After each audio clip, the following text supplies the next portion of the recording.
Is 12 p.m. Welcome to ICRA News Briefs. My name is Ramla Abdi. The Salaries and Remuneration Commission (SRC) has proposed that salaries paid to public servants should not exceed 35% of the total revenue collected. Speaking at a stakeholders forum in Nairobi, SRC chairperson Lynn Mengich highlighted concerns over the government's high wage bill, emphasizing that it limits its capacity to deliver services despite available resources. She further mentioned that currently 47.3% of revenue is allocated to the wage bill, with over 60% directed towards debt repayment. Also in attendance was Public Service Performance and Delivery Management Cabinet Secretary Moses Kuria, who commended the Central Bank of Kenya (CBK) for stabilizing the Kenyan shilling, attributing it to deliberate policy in the administration. And Public Service Performance and Delivery Management Cabinet Secretary Moses Kuria now says his ministry will be in charge of negotiating all collective bargaining agreements (CBA) with all professional workers' unions in the country going forward. This comes amidst a month-long doctor strike over a CBA signed in 2017, occasioning a push and a pull with the government, and no end still in sight.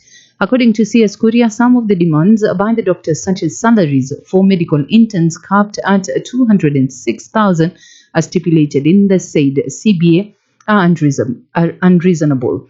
This, he intimated, will lead to anarchy in the country.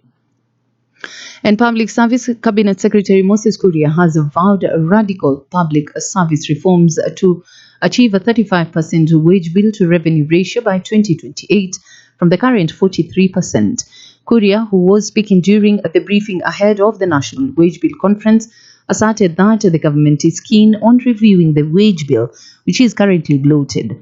He pointed out that Kenya currently has about one worker to consume 43% of revenue generated, a contrast to the country's total population of about 54 million people. Kuria's remarks comes against the backdrop of President William Ruto's revelations that the government is working towards reducing the country's wage bill, which currently stands at 47%, a factor he maintains is too high.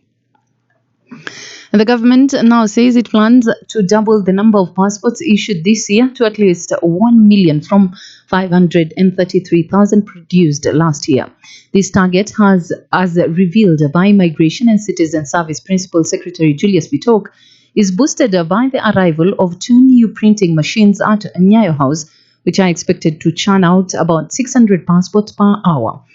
The PS, who spoke in Mombasa during the annual planning meeting of senior managers for agencies and directorates under the State Department, said the new machines are also expected to cut the waiting time for passports to under 14 days.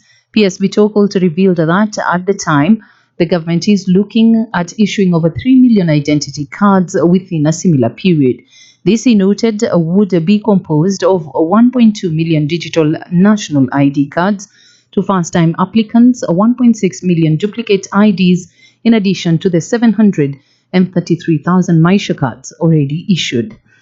4 minutes past 12, the end of our briefs. My name is Ramla Abdi. Ma'asalam.